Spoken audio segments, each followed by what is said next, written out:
Hindi ito ang unang beses na nagpabunot ng ngipin si Marvin. Hindi na umano kasi komportable ang kanyang pakiramdam sa tuwing nakakaramdam ng kirot mula sa pananakit ng ngipin. Libo rin umano ang nagagastos niya kaya naman ngayong nakakaranas siya ng sakit ng kanyang ngipin dahil sa pagkabulok nito, minabuti niya nang ipatingin ito sa libreng dental clinic sa probinsya. Minsan sumasakit kaya gusto ko yung pakiramdam na para komportable.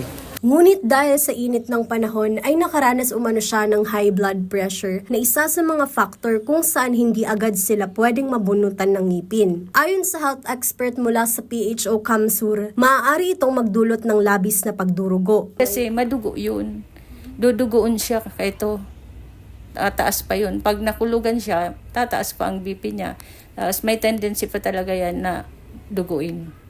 Kasi mataas ang BP. Ngunit matapos ang ilang minutong pahinga ay bumalik rin sa normal ang kanyang blood pressure at nabunutan na siya ng ngipin. Ayon sa PHO Kamsur, karamihan sa mga nagpapabunot ng ngipin sa Edmero Clinic ay mga kagaya ni Marvin na nasa 20 pataas ang edad na nagpapabunot ng ngipin kaya't nagpapaalala ang espesyalista na siguraduhin ang wastong pangangalaga ng kanilang mga ngipin upang hindi na ito magresulta sa pagkasira at pagkabulok. Malaking tulong din umano ang libreng dental clinic ng provincial government ng Camarines Sur dahil sa alok nilang libreng tooth extraction, tooth cleaning, dental check-up at iba pa na programa ng libreng medikal ng probinsya. Mga sira din ng ngipin kasi hindi nila naalagaan ang ngipin nila.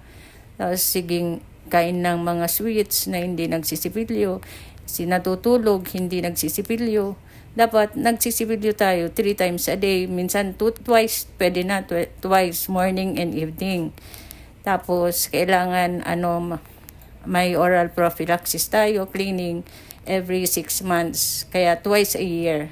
Medyo mas nakakagaan para sa mga sa mga tao na syempre medyo kulang yung budget para maalis yung mga nilang ngipin. Sana po ipagpatuloy tapos good job po. Jem Garcia, CSN.